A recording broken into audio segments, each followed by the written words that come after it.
The moment Arlo Elwood's small hand closed around Marius Devro's silk tie, every conversation in Il Veluto Nero died as if someone had cut the power to the room itself. The boy's fingers trembled but didn't release their grip, his 7-year-old frame dwarfed by the towering presence of the man whose expensive fabric he now held hostage. His knuckles had gone white from the pressure, yet his eyes burned with something far more dangerous than fear.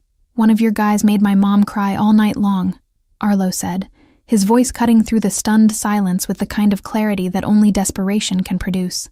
Marius had been mid-sentence when the interruption occurred, discussing shipment routes with 3 associates, whose expressions now oscillated between shock and the urge to intervene.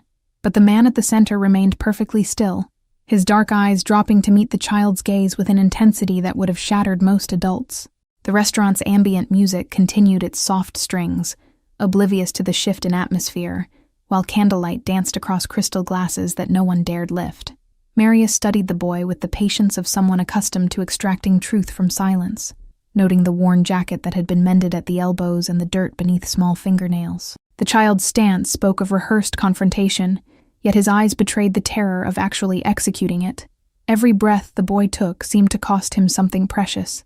"Release the tie," Marius said quietly, each word measured and deliberate, carrying no threat but absolute authority that made the air itself feel heavier. Arlo's grip loosened fractionally, but his feet remained planted, as if surrendering the fabric meant losing his only leverage in a world where he possessed none. His chest rose and fell in visible rhythm, betraying the panic his face refused to show. The 3 associates shifted in their seats, hands moving toward concealed weapons with practiced subtlety, but a single raised finger from Marius stopped them cold. His focus never wavered from the boy who had dared touch what others wouldn't approach without invitation. "Your mother's name," Marius stated, the words emerging without inflection, neither kind nor cruel, simply delivered as if discussing tonight's wine selection, rather than an accusation threatening carefully maintained order. Arlo swallowed hard before answering, his voice dropping to barely above a whisper, yet somehow carrying to every corner of the hushed room. "Marin Elwood. She works here sometimes, in the kitchen." Something flickered in Marius's expression, gone so quickly it might have been imagined, but the boy caught it and found courage in that microscopic crack.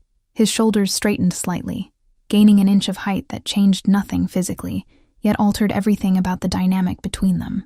"I saw the black car outside our building last night," Arlo continued, his words gaining momentum now that he'd started speaking. "The same one that parks here every Tuesday and Friday." The observation landed with unexpected weight, drawing a barely perceptible narrowing of Marius's eyes that suggested the child had noticed more than he should have. One of the associates leaned forward as if to speak, but a subtle headshake silenced him before sound could form. Marius reached for the glass of water beside his plate, his movements slow and deliberate, designed to communicate he wasn't reaching for anything threatening. He slid it across the polished table toward Arlo, the gesture carrying more meaning than words could convey. The boy stared at the offered glass, but made no move to accept it, his small frame rigid with the understanding that taking anything might signal trust he couldn't afford. The water sat untouched between them, a symbol of the chasm neither had yet decided to cross or acknowledge. A waiter materialized from the kitchen's direction, carrying plates destined for another table, but froze mid-step when he registered the scene unfolding at Marius's table. His training warred with instinct, professionalism demanding he continue, while self-preservation insisted on retreat, until Marius's subtle head movement released him to complete his task. Arlo's legs had begun to ache from standing so long, adrenaline no longer sufficient to mask the physical toll of his journey across town on foot. He'd walked 17 blocks through neighborhoods that grew progressively more dangerous as darkness fell, driven by singular purpose that overrode every survival lesson his mother had drilled into him about strangers and empty streets. The restaurant's other patrons had resumed their conversations in hushed tones, stealing glances toward the confrontation, while pretending absorption in their own meals. Their curiosity manifested as performance, each diner playing the role of someone too sophisticated to openly stare, while their attention remained magnetically drawn to the boy who disrupted their evening's carefully constructed atmosphere. Marius reached into his jacket pocket with deliberate slowness, extracting a handkerchief that he placed on the table between them without explanation. Arlo looked at the offered cloth in confusion, until he realized his own face was streaked with tears. He hadn't noticed falling, his body expressing distress his mind refused to acknowledge. Marius leaned back in his chair with calculated ease, the leather creaking softly beneath his weight as he continued to assess the boy who refused to retreat. His fingers drummed once against the table's edge, a rhythm that his associates recognized as the precursor to decisions that altered lives. The chandelier above cast shadows across his face that made reading his thoughts impossible. "You believe one of my men hurt your mother," he said, the statement hanging in perfumed air thick with tension and expensive cologne. Arlo nodded, his jaw set with determination that seemed borrowed from someone much older, someone who had learned that silence could be as damaging as action. His eyes never left Marius's face, searching for something he couldn't name, but would recognize if he found it. "I don't believe things," Marius continued, his voice dropping to a register that made everyone lean slightly forward to catch each word. "I verify them." The distinction seemed lost on the boy at first, but understanding dawned slowly across his young features like sunrise breaking through storm clouds. He processed the implication that truth mattered here, that accusations without foundation would be treated differently than those with substance. Marius gestured to the associate on his left, a man with silver threading his temples and scars that spoke of decades in service. The associate rose without hesitation, extracting a phone from his jacket, with movements that suggested he'd performed this ritual countless times before. "Describe the car," Marius commanded Arlo, his attention now fully focused on extracting details that would either validate or dismantle the boy's story. Arlo's response came quick and precise, demonstrating an eye for detail that surprised even the hardened men at the table. Black sedan, scratched rear bumper on the driver's side, license plate starting with 73H. The specificity silenced any doubt about whether he'd actually witnessed what he claimed. The associate with the phone stepped away toward the restaurant's entrance, already making calls that would set invisible wheels in motion throughout Bend. Marius watched him go before returning his full attention to Arlo, whose stance had shifted from confrontational to something approaching cautious hope. "Sit," Marius said, indicating the empty chair beside him with a slight nod that carried the weight of instruction rather than invitation. Arlo hesitated, his survival instincts warring with the exhaustion that suddenly seemed to crash over him like a wave he'd been holding back through sheer will. He moved to the chair slowly, perching on its edge, as if ready to bolt at the first sign of danger. A server appeared from the kitchen, her professional mask barely concealing her curiosity about the unprecedented scene unfolding at the most powerful table in the restaurant. She set down a plate of bread and olive oil without being asked, then vanished as quickly as she'd materialized. "When did you last eat?" The question came unexpectedly from Marius, cutting through the tension with a practicality that seemed at odds with everything the moment represented. His cheeks flushed with embarrassment, but hunger won out over pride as his hand reached tentatively toward the bread, fingers stopping inches from the plate as if expecting someone to slap them away. When no reprimand came, he took a piece and tore it smaller, chewing slowly to make it last longer, while his eyes darted between the food and Marius's face. The olive oil pooled in its small dish, golden and fragrant with herbs Arlo couldn't name, representing a luxury so far removed from his daily experience it might as well have been liquid gold. He dipped the bread edge carefully, watching excess oil drip back before bringing it to his mouth, the flavor exploding across his tongue with intensity that momentarily displaced his fear. Marius observed this careful rationing with an expression that revealed nothing, though something shifted in his posture that suggested the boy's poverty had registered on some internal ledger he maintained. He gestured to the server who'd brought the bread, murmuring instructions too low for Arlo to hear, sending her back toward the kitchen with purpose written in her quickened stride. Within minutes she returned carrying a plate of pasta and cream sauce, setting it before Arlo with a gentleness that suggested she had children of her own at home. The boy looked at Marius for permission he shouldn't have needed to seek, and received a single nod that transformed the meal from test to genuine offering. Arlo's stomach answered before his mouth could, growling audibly in the relative quiet that had settled over their corner of the room. His cheeks flushed with embarrassment, but hunger won out over pride as his hand reached tentatively toward the bread. Marius observed the boy's careful movements, noting how he tore the bread into smaller pieces, as if making it last longer, as if meals weren't guaranteed. The two remaining associates exchanged glances that communicated entire conversations without words, recognizing something in their boss's demeanor that they'd rarely witnessed. 23 minutes passed in near silence before the associate returned, his expression carved from stone, but his eyes conveying urgency that made Marius rise from his seat. The whispered exchange between them lasted only seconds, but Arlo watched every micro-expression, every subtle shift in body language that adults thought children couldn't interpret. He understood enough to know his mother's name had been confirmed, that the car had been traced. "Come," Marius said to Arlo, the single word carrying finality that allowed no room for negotiation or questions about destination. The boy slid from his chair, legs unsteady from the adrenaline that had sustained him finally beginning to ebb and leave him hollowed out. Marius moved toward the exit with purposeful strides that didn't rush yet, covered ground with efficiency, expecting Arlo to follow without checking if he did. The night air hit them like a physical force as they stepped outside, the temperature having dropped significantly since Arlo had entered the warmth of Il Veluto Nero. The black car that appeared at the curb wasn't the one from outside their building, but it carried the same aura of authority and unspoken threat. Arlo climbed into the back seat, sinking into leather that smelled of cedar and something darker he couldn't identify but made his skin prickle. Marius settled beside him, maintaining distance that somehow felt more present than if he'd sat close, his silence filling the space between them with unasked questions. The associate who'd made the calls took the driver's seat, starting the engine with a purr that spoke of maintenance and money most residents of Arlo's neighborhood would never encounter.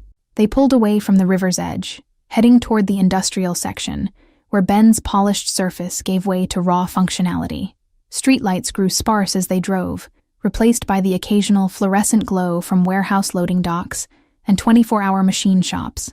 Arlo pressed his face to the window, watching his reflection ghost across darkened buildings that loomed like sleeping giants in the November cold.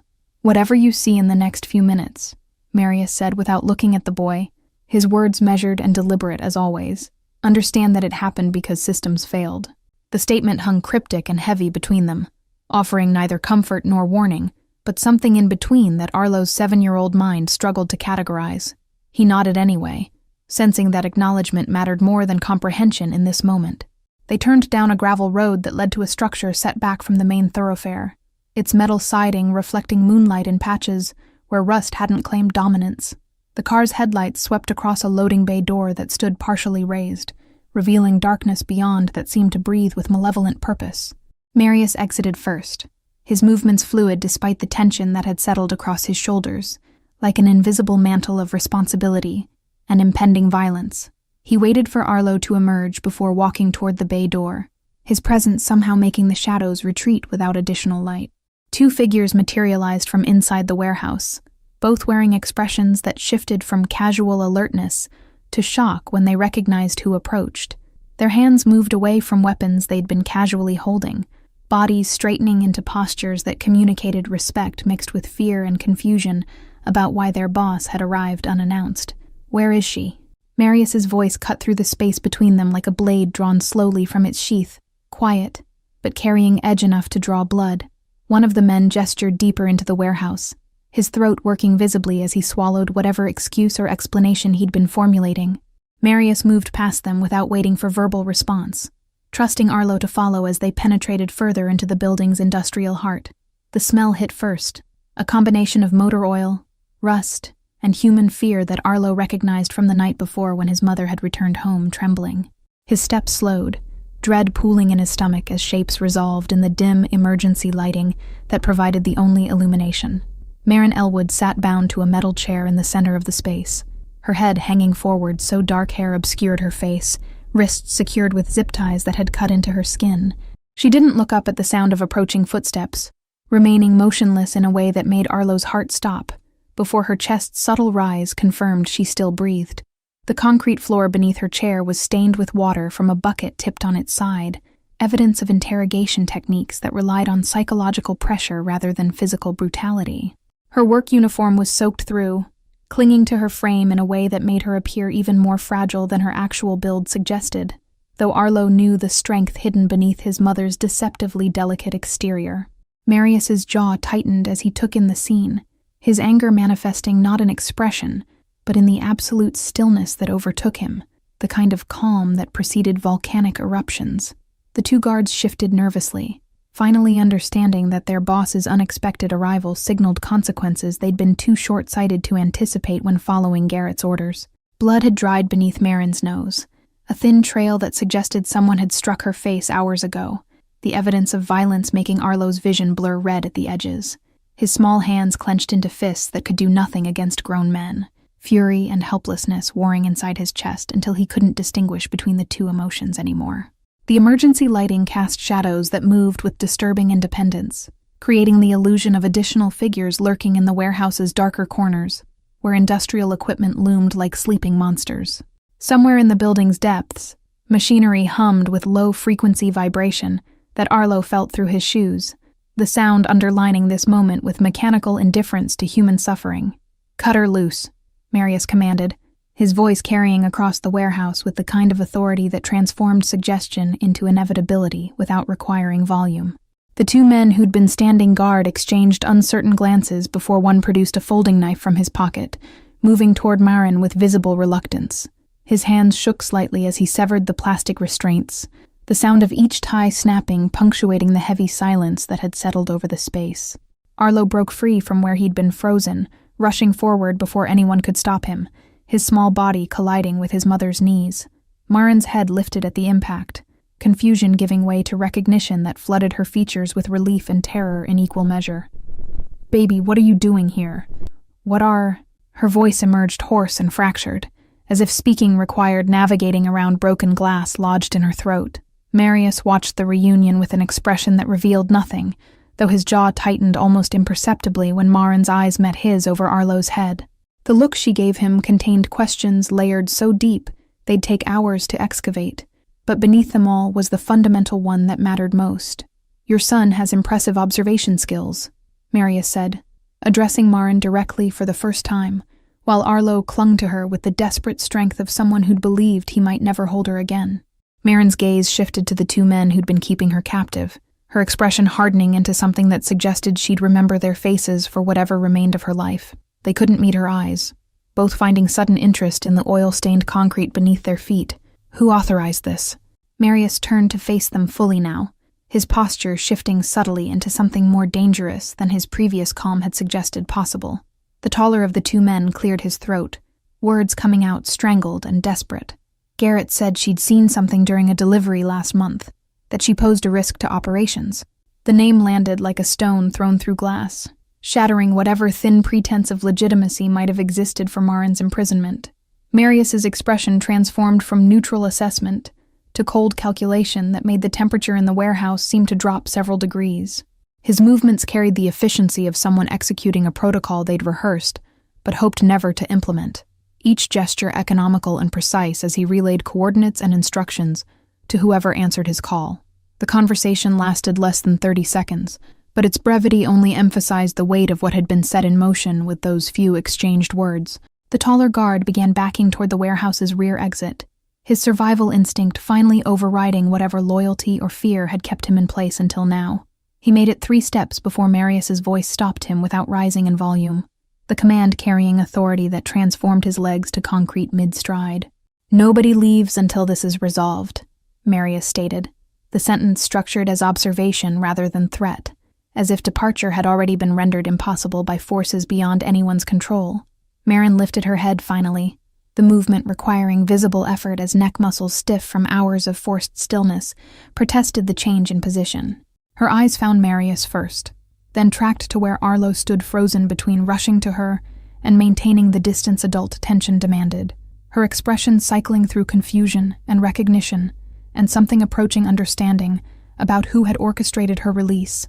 "Garrett doesn't make those decisions," he said quietly, each word precisely articulated in a way that made them more threatening than any shouted accusation could have been. The associate who'd driven them stepped forward from where he'd been standing near the entrance, phone already in hand and pressing buttons that would summon others.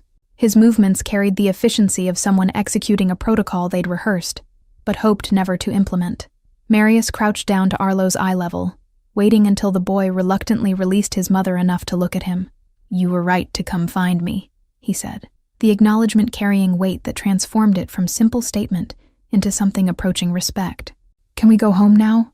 Arlo asked, his voice small again now that the adrenaline had fully drained away, leaving behind only exhaustion and the trembling aftermath of fear. Marius stood, considering the question, with the same seriousness he'd given everything else tonight, as if the boy's request deserved genuine deliberation rather than automatic dismissal. He glanced at Marin, whose arms had wrapped protectively around her son, despite the obvious pain movement caused her. Not yet, he answered, pulling his phone from an inner jacket pocket and pressing a single contact. There are arrangements that need to be made first. The call connected immediately, and Marius spoke in low tones that didn't carry beyond a few feet, his free hand gesturing in subtle movements that communicated instructions without requiring elaboration. When he ended the conversation, he turned back to find Maren watching him with an intensity that suggested she was reassessing everything she thought she knew. The safe house Marius arranged sat on Ben's western edge, where residential neighborhoods gave way to properties measured in acres rather than lots. Morning light filtered through curtains that hadn't been drawn in months, illuminating dust particles that danced in the disturbed air like microscopic witnesses to their arrival. Maren moved through the space with cautious steps, one hand trailing along furniture that bore no personal marks of ownership, the generic quality of temporary shelter. Arlo had fallen asleep in the car during the drive, his small body finally surrendering to exhaustion that had been building for over 24 hours. "A doctor will arrive within the hour," Marius informed her, his presence filling the doorway between kitchen and living area without actually entering either space. She turned to face him, arms crossed in a posture that might have been defensive if not for the way her fingers pressed against bruises forming along her ribs. "Why are you doing this?" The question emerged without accusation, genuine curiosity coloring words that under different circumstances might have sounded like challenge. "Your son risked everything to find me," Marius replied, his gaze drifting toward where Arlo lay curled on the couch. "Children don't make those decisions lightly." The observation hung between them, heavy with implications neither seemed ready to fully examine, though both recognized truth in the assessment. Maren's expression softened fractionally, exhaustion making it harder to maintain the walls she'd instinctively erected against this man whose world had collided so violently with hers. "I didn't see anything," she said quietly, needing him to know this fundamental fact, even if it changed nothing about what had already transpired. "I was just working." Marius nodded slowly, as if this confirmation aligned with conclusions he'd already reached through channels she couldn't access. "Garrett operates on fear rather than intelligence," he explained, his tone suggesting this represented a failure of character, rather than simple strategic error. "What happens to him?" Maren found herself asking despite uncertainty about whether she truly wanted to know the answer. "That depends on many factors," Marius said, his vagueness deliberate, and somehow more unsettling than explicit description would have been. "But you won't see him again." The promise carried absolute certainty that made Maren's stomach tighten with understanding about the kind of finality his words implied. She looked away first, unable to hold his gaze while processing the reality that her safety had been purchased with someone else's destruction. "The restaurant," she began, then stopped, unsure how to articulate the question about whether she still had employment, or if that life had ended the moment Garrett decided she represented a threat. "Will hold your position," Marius finished for her, demonstrating the kind of awareness that suggested he'd already considered practical concerns she was only beginning to catalog, with appropriate compensation for missed shifts. Maren laughed once, a sound without humor that acknowledged the absurdity of discussing payroll after being held captive in a warehouse. The laugh died quickly, replaced by silence that felt less hostile than the one that had preceded it. "I don't understand any of this," she admitted, exhaustion stripping away her ability to maintain pretense or careful social navigation around dangerous truths. Marius moved further into the room finally, maintaining distance but closing the gap enough that conversation no longer required raised voices. "Your son walked into a room full of armed men and grabbed my tie," he said, something resembling admiration threading through his measured tone. "He's 7, Maren countered, as if age explained or excused the recklessness that had somehow resulted in her freedom, rather than compounding tragedy. "Exactly," Marius replied, the single word carrying meaning that suggested Arlo's youth, made his courage more remarkable rather than less. That innocence weaponized by desperation possessed power that calculated violence couldn't match. 5 days passed before Maren felt steady enough to venture beyond the safe house's carefully maintained perimeter. 5 days of healing skin and processing trauma that kept reshaping itself every time she closed her eyes. The doctor had come and gone 3 times, asking no questions beyond those relevant to her physical recovery, his discretion purchased long before he'd arrived. Arlo had returned to school on the 3rd day, driven by one of Marius's associates who looked distinctly uncomfortable, navigating elementary school pickup protocols. The boy had adjusted with the resilience children possess when adults provide no alternative, asking questions Maren couldn't fully answer about when normal would resume. The decision to return to Il Veluto Nero came suddenly, crystallizing over breakfast, when Maren realized she couldn't hide indefinitely from the place where her life had fractured.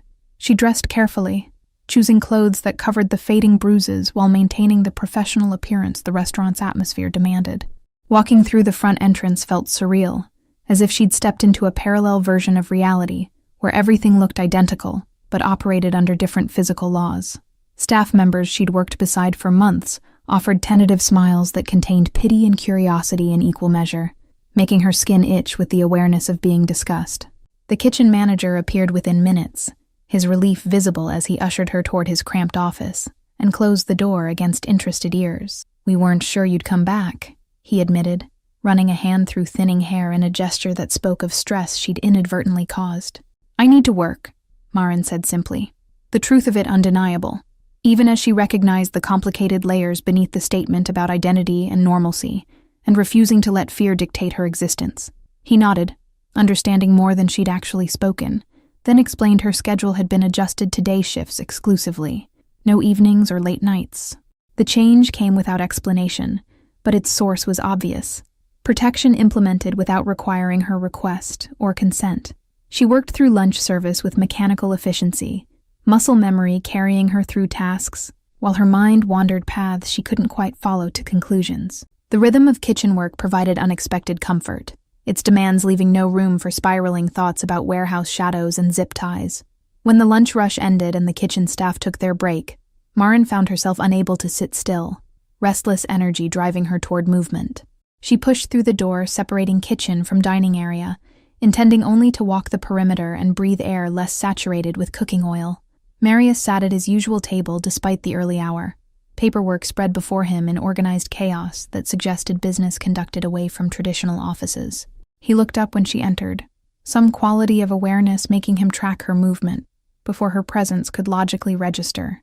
She approached without planning to, each step a decision made and implemented before conscious thought could interfere, until she stood beside his table with heart hammering against ribs that still protested deep breaths. From her pocket, she withdrew a small object, placing it on the polished wood between them with careful precision. The button sat there, dark and ordinary, torn from the shirt he'd worn that first night when Arlo had grabbed his tie. Maren had found it on the warehouse floor, where it must have fallen during some moment she couldn't reconstruct, had carried it for days while deciding what its discovery meant. "I thought you might want this back," she said quietly, her voice steadier than she'd expected given the way her hands trembled slightly at her sides. Marius studied the button for a long moment before his gaze lifted to her face, searching for something she wasn't certain she wanted him to find. "Keep it," he said finally, pushing it back toward her with one finger. "Why would I want your button?" The question emerged sharper than intended, frustration and confusion bleeding through her carefully maintained composure. "Because now we both have something that doesn't belong to us," he replied, the cryptic response typical of how he seemed to communicate, in layers that required excavation to fully comprehend. Maren picked up the button again, rolling it between her fingers and feeling its weight that seemed disproportionate to its actual mass. "Are we even?" she asked, needing to understand the balance sheet of debt and obligation that his actions had created between them. "Nobody gets even after what happened," Marius said, his tone matter-of-fact rather than apologetic, stating reality without attempting to soften its edges. "But we can move forward." 3 weeks dissolved into the rhythm of reconstructed normalcy, with Maren working her adjusted schedule and Arlo attending school under watchful eyes that never revealed themselves, but made their presence known through absence of threat. The safe house had been abandoned after the first week, Maren returning to her own apartment to find the lock changed and a new deadbolt installed that felt heavier than the old one. The laundrette appeared on a Tuesday morning in the industrial quarter where businesses struggled to survive between quarterly tax assessments and rising rent. Its sign hung slightly crooked above a door painted deep blue, the color choice deliberate in its refusal to blend with the grays and browns dominating the neighborhood. Maren discovered it while taking an unfamiliar route home from the market, her arms full of groceries that threatened to tear through recycled paper bags. She stopped walking when the sign registered, her breath catching on recognition she couldn't immediately explain until details aligned into understanding. The property had been vacant for 8 months, its previous owner fleeing debt collectors who'd eventually seized equipment that wasn't worth the effort of resale. Now machines hummed behind clean windows, their industrial efficiency speaking of recent installation and careful selection by someone who understood commercial laundry operations. A small card taped to the door listed operating hours and prices that undercut every competitor within 10 miles, making survival possible where profit would take longer to materialize. No owner's name appeared anywhere on the signage, just a phone number that connected to an answering service when Marin called from the sidewalk. She entered slowly, the bell above the door announcing her presence to the empty space where washers churned through their cycles with rhythmic precision. The smell of industrial detergent mixed with something cleaner underneath, perhaps hope or possibility, or the scent of second chances that couldn't be bottled.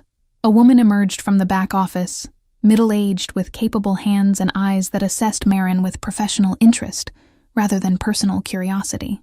"We're hiring if you're looking," she said without preamble, as if reading intention from body language alone. "I have a job," Marin replied automatically, then found herself adding, "but I might know someone who needs work." The woman nodded, producing a business card from her apron pocket with contact information and an invitation to call any time. Marin accepted it, fingers brushing paper that felt heavier than its physical weight could account for. Understanding settling over her like snow, accumulating in silence. That evening she stood in her kitchen staring at the card while Arlo worked on homework at their small table, his concentration absolute as he navigated multiplication tables that seemed more comprehensible than the adult world he'd glimpsed. The button from Marius's shirt sat in a dish beside the sink, where she'd placed it without conscious decision, its presence a reminder of debts that couldn't be calculated. "Mom?" Arlo's voice pulled her back to the present. His pencil paused mid-equation as he watched her with concern that children shouldn't need to carry. "Just thinking, baby," she assured him, forcing a smile that felt more genuine than she'd expected, some knot inside her loosening fractionally. The next morning she detoured past the laundrette again, this time noting details she'd missed during the initial shock of discovery. The security cameras mounted at corners, discreet but comprehensive in their coverage. The reinforced door frame that spoke of protection without broadcasting vulnerability. The way the location sat positioned between her apartment and Arlo's school, geography transformed into strategy. She called the number that afternoon during her break, speaking with the manager who'd been expecting her contact, as if their meeting had been predetermined. A position was available, hours flexible around her restaurant schedule. Pay that matched what she currently earned for half the physical demand. Marin accepted without negotiating, understanding that some gifts arrived wrapped in employment contracts, that dignity could be preserved through the fiction of earned wages. She would work both jobs because pride demanded it, because she needed to prove to herself that survival didn't require constant rescue. The restaurant kitchen felt different when she returned to finish her shift, as if the space had shifted slightly while she'd been away making phone calls that rearranged her future. Her coworkers noticed the change in her posture, the way she moved through tasks with energy that had been absent since her return. When Marius appeared for an early dinner that evening, their eyes met across the dining room for a brief moment before she retreated to the kitchen. No words were exchanged. No acknowledgement beyond that single glance that communicated understanding too complex for language to contain. The threat materialized on a Thursday afternoon, when Arlo's school called to report he'd never arrived for dismissal, despite being present during morning attendance. Marin's hands went numb, gripping the phone, her vision tunneling as the receptionist's concerned voice outlined the timeline of his disappearance and the security footage being reviewed. She was halfway to her car when her phone buzzed with a text from an unknown number, containing only an address in the industrial district, and a timestamp, 30 minutes in the future. Her fingers shook so badly she could barely type a response before realizing none was expected or wanted. The drive passed in dissociated fragments, traffic lights and turn signals registering only as obstacles between her current location and wherever Arlo had been taken. Her mind supplied 1,000 scenarios, each more horrific than the last, until she forced herself to breathe and focus on navigation alone. The address led to a shipping facility that looked abandoned, its loading docks empty, and parking lot cracked from seasons of neglect and insufficient maintenance. Marin's car felt exposed, pulling into the open space, every instinct screaming that visibility meant vulnerability she couldn't afford. Marius's vehicle sat near the building's main entrance, its presence simultaneously terrifying and reassuring in ways that tangled her thoughts into knots. She parked beside it and emerged into cold air that bit through her jacket, November asserting dominance as winter approached. The door opened before she reached it, Marius appearing in the frame with an expression that stopped her forward momentum. "He's safe," he said immediately, recognizing panic when he saw it, and addressing the primary concern before others could spiral. Relief made her knees weak, but she steadied herself against the doorframe and demanded, "Where is he?" "Inside with my driver," Marius answered, stepping back to allow her entry into a space that smelled of dust and motor oil and recent violence she couldn't yet see evidence of. Arlo sat on a metal folding chair, clutching a juice box that someone had provided while adults handled situations he shouldn't have witnessed. He looked up when Marin entered, his expression caught between relief and residual fear that hadn't fully processed what had almost happened. She crossed the distance and pulled him against her, feeling his small body trembling despite his attempts to appear brave. Over his head, she met Marius's eyes, questions forming that she wasn't certain she wanted answered in her son's presence. "Someone from Garrett's crew decided to send a message," Marius explained, his tone flat and factual, reporting rather than editorializing about the attempted kidnapping that had been intercepted. "They won't send another." The certainty in his voice carried implications that Marin forced herself not to examine too closely, choosing ignorance about methodology while accepting the security his intervention provided. Her fingers stroked through Arlo's hair, grounding herself in his physical presence and the reality of his safety. "How did you know?" she asked, needing to understand the surveillance network that had protected her son when she couldn't. "I didn't stop watching after the safe house," Marius admitted, the confession delivered without apology or expectation of gratitude, simply stated as fact about precautions he'd implemented without requesting permission. Marin processed this revelation slowly, understanding that privacy had been sacrificed on the altar of protection, that her life had been monitored by invisible guardians since that night in the warehouse. The violation should have angered her, but exhaustion and relief left no room for outrage she couldn't sustain. "Thank you," she said finally, the words inadequate but necessary. Acknowledgement of debt that kept accumulating faster than she could calculate repayment terms. Marius nodded once, then gestured toward the door where his driver waited. "I'll have someone follow you home," he stated, the sentence structured as information rather than suggestion that could be declined. She didn't argue, gathering Arlo and moving toward the exit while Marius remained in the warehouse's interior, where she suspected other business still required his attention. The drive home passed in silence, her son processing trauma in whatever way 7-year-olds manage such things, while a black sedan maintained discreet distance 3 car lengths behind. Winter settled over Bend with the inevitability of seasons unconcerned with human drama, painting the Cascade Peaks in white that reflected sunlight until looking directly at them required squinting. The laundrette thrived against economic projections, its customer base growing through word-of-mouth recommendations from people who appreciated quality service at fair prices. Marin found rhythm in dividing her time between the restaurant's controlled chaos and the laundrette's methodical routines, each job providing something the other lacked. Arlo had stopped asking when the car would stop following them to school, accepting its presence as part of their new reality, the way children adapt to divorce or relocation. She saw Marius occasionally at Il Veluto Nero, their interactions limited to professional courtesy and careful distance that protected them both from complications neither seemed ready to navigate. He never asked about the laundrette's performance, and she never acknowledged his obvious involvement, maintaining fiction through mutual silence. The button remained in her kitchen, relocated to a small wooden box where she kept important documents and the few pieces of jewelry inherited from her grandmother. She'd catch herself looking at it sometimes while washing dishes, wondering what it meant that she'd kept something so ordinary, yet weighted with everything that had transpired. 3 months after the attempted kidnapping, Marin arrived at the restaurant to find an envelope with her name written in unfamiliar handwriting. Inside was a receipt for a security system installation at her apartment building, comprehensive coverage that included her unit and common areas, paid in full for 5 years with maintenance included. No note accompanied the receipt. No explanation required for who had arranged the upgrade or why they'd chosen this particular way to ensure her continued safety. She folded the paper carefully and placed it in her purse, adding it to the collection of gestures that spoke louder than any conversation they might have. Arlo's nightmares decreased in frequency as winter progressed toward spring, his sleep becoming less fractured by memories of being pulled from the playground by men whose faces he'd been too terrified to remember clearly. He'd started drawing again, his pictures featuring superheroes and dragons rather than the darker images that had filled his sketchbook immediately after the incident. The restaurant hosted a private event one evening in late February, a gathering that required all hands on deck as staff accommodated guests whose collective wealth exceeded the GDP of small nations. Marin worked the kitchen expediting orders while trying not to think about the armed security she'd noticed stationed at every exit. During a brief lull, she stepped outside for air, the cold shocking after hours in the kitchen's oppressive heat, and found Marius smoking a cigarette in the alley where staff took unauthorized breaks. He looked up at her approach but didn't move, simply exhaled smoke that dissipated into the night sky.